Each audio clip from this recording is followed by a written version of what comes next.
What is up, guys? So we've got a Gouki deck profile for you here today. This deck is in quite a nice position, and what I like about it is that basically any 2-card combo is going to lead into, well, 1.5 anyway, 2-card combo, but it's more like a 1.5, but any 2-card combo is going to lead you into a pretty insane end board. This deck is in a really nice position, and I also like the fact that because everything searches each other, it gives you a lot of routes to get into your combo.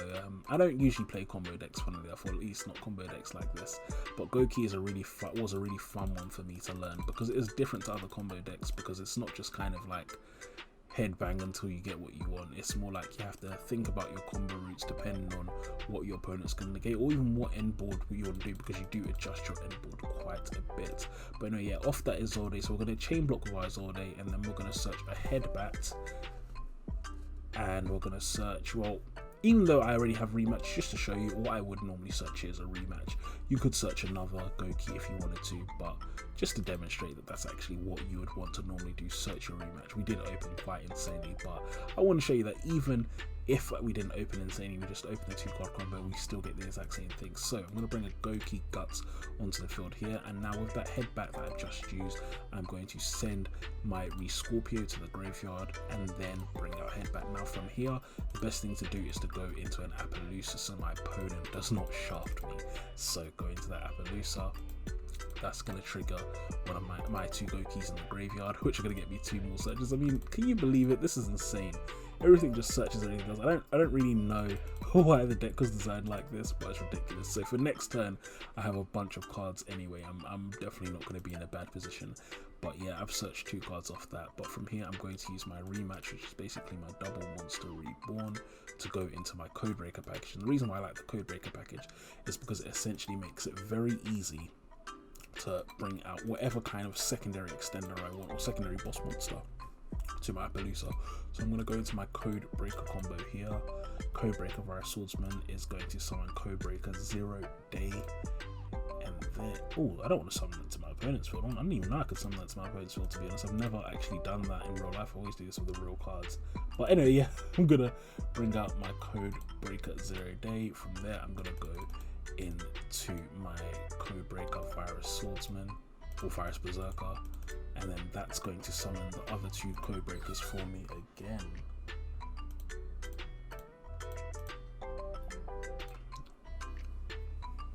So I'm going to be bringing up my 2 Codebreakers from here, and then from here, I mean, as you can see, I have a ridiculous amount of link materials, and so what could make this board even more frustrating to deal with? Well, I think it's pretty obvious the best thing to do from here. Well, I actually could go to Paolo Longer, but I'd rather bring out one of the most OP boss monsters in the game right now, Red Eyes Dark Dragoon. So this is off 2 monsters. I've got an Appaloosa with 3 negates, and I've got a Dragoon, and that's just 2 monsters. If I had done a bit more, if I had 1 or 2 more extenders, I could have done plenty more. But yeah, this is insane. So this is the kind of end board you're going to be ending on. I mean, someone who's playing through this, I don't know who's trying to play through this, but they're not playing through this. But yeah, just really insane end potential. So let's get into that deck profile. So we're going to start off obviously with our 3 Gouki Headbat, 3 Twist Crowbar, and 3 Suprex, all really good Gouki monsters. Suprex obviously going to be special summon another Gouki, which is really nice, and that he's the one that you always want to see in your hand. You've got your Twist Cobra, has an okay effect in terms of outing things. What I do like about this card is that if you're against something like a Wender, this does give you a kind of an option to out it, which is really nice. And Headbat similarly is going to be the one for special summoning himself. So Headbat and Suprex special summoning themselves are both going to be very, or not special, but Headbat special summoning himself, Suprex giving you another special summon is going to be very useful for extending your combo. So these are the ones you always want to see in your hand. You then have 1 Iron Claw, 1 Rescorpio, 1 Auto Stretch, and 2 Guts. So really, this is about getting those. This is about getting those kind of search effects after you resolve with them. With Scorpio, you're always going to be adding this to your hand off for Zolde and then sending him with Headbat, so you're never really going to be activating his effect, but the rest is just in case you have them. These are nice targets for a Zolde because they're only level 1, which means you can just have the 1 equip spell and you don't have to have too many bricks to play it. Moving on, we're going to be playing Fireflint Lady, a really nice extender for this deck.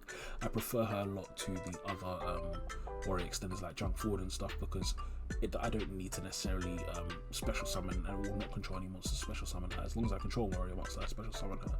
So she does require another card in her hand to be useful, unlike the others, but I think that it's more likely I'm going to have a Suprex that's negated than then I'm going to have like no warriors in my monster, just a 5-foot lady. And also you can draw another 5-foot lady, for example, to summon her, which is really nicely.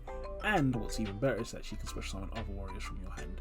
Now I don't have any particular warriors that are affected by that, but what would be nice, for example, is you could summon a Super X from your hand with 5-foot lady, and then now you're going to get Super X effect when he's sent to graveyard. So that's what's really nice about this card. Really like her. Then we've got 2 Super Quantum Regulator. So this is the only kind of one that needs an empty board to summon. Only run 2 of him, but it's a nice card because it does recycle itself, which is great. We've got the 1-0 day Ferrari card just for our Codebreaker package. That package is so efficient, but I do like playing it a lot. Then we've got 3 Gouki rematch, Monster Reborn. Why not? This deck has 3 Monster Reborns, which is just insane. You've got your 1 Reinforcement of the Army, a very nice card for searching any of the warriors in your deck.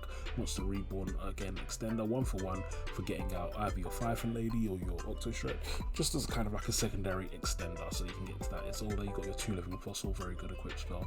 And what's great about this, like I said, it's not a brick if you draw it. You're playing 2 because you only need 1 in your deck for Isolde. So if you do happen to draw the second, well, you just use it as an extender to get into that Isolde in the first place.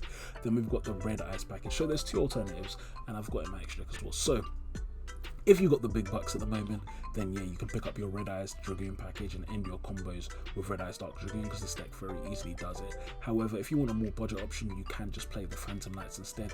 Similarly, Phantom Knights takes 3 extra deck, free main deck spots for that combo, but it gives you 2 negates. So they're both good options.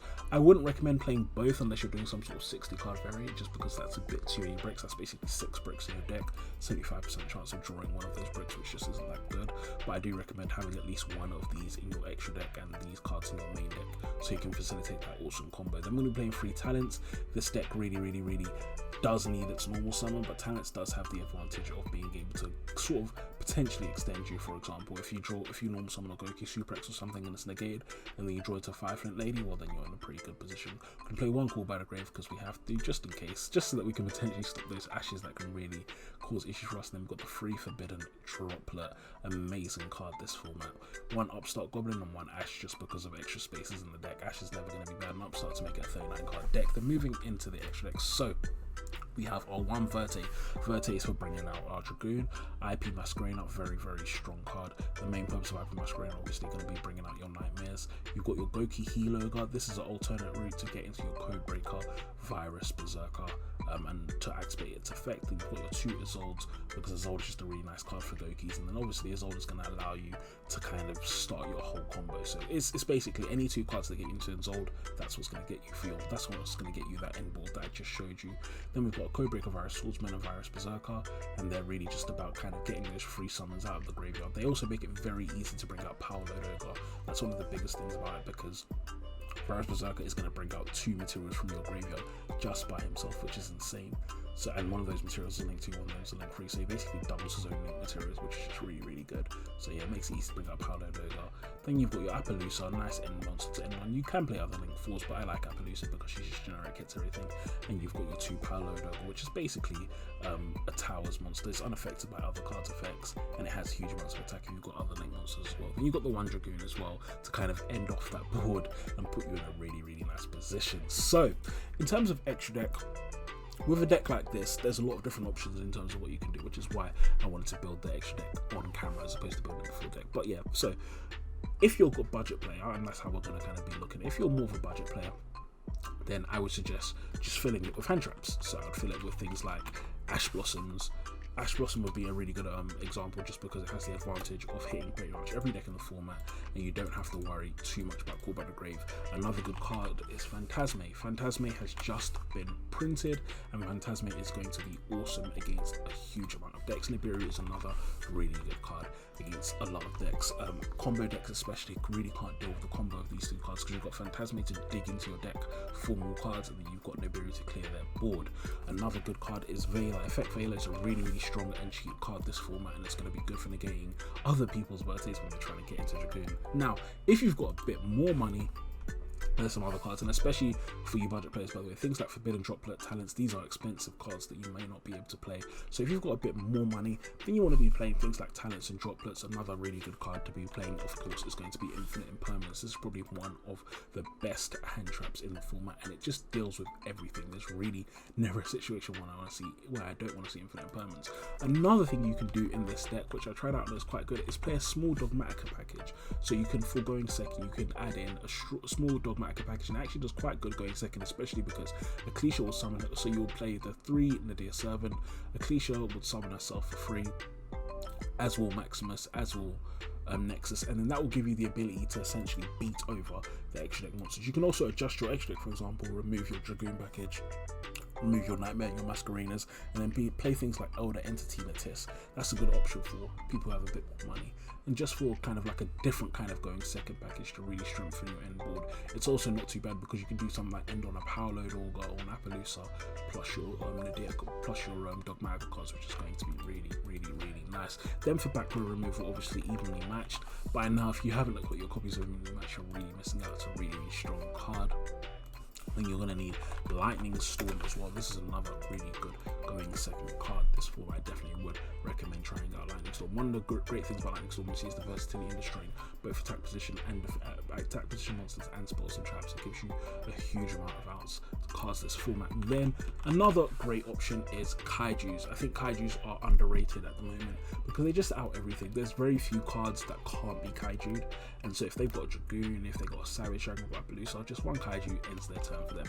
Then we've got the kind of crazy one-offs that they're all really good, but we're not allowed to have them all in one. So we've got Instant Fusion, Mind Control, Dino Wrestler Pancratops, and Red Reboot. So Instant Fusion is really good in this deck. One of the main advantages of Instant Fusion as well is that you can put Invoked Raging in your extra deck, and that gives you an alternate disruption as well. It means Instant Fusion can either be a Book of Moon or it can be an extender into your Zord deck because Invoked Raging happens to be a warrior. Then Pancratops obviously is good against everything. I mean, there's no situation where you don't want to have a Pancratops, and Red Reboot is an amazing card that allows you to essentially stop back row decks from ruining your day. You can just stun them and then kill them that turn. Mind Control as well potentially is an extender for your deck, so definitely look into getting Mind Control if you can, because it does do an amazing job. So yeah, these are a bunch of different hand traps you can play. I would really recommend any of them. Just see what fits into your budget range, and then any of these can really go for your going second build. But guys, that is my Gouki build. This deck is amazing to play, really fun to play, has a lot of potential. I definitely think this is going to be a good one to go with this format. So I will talk to you all soon. Peace.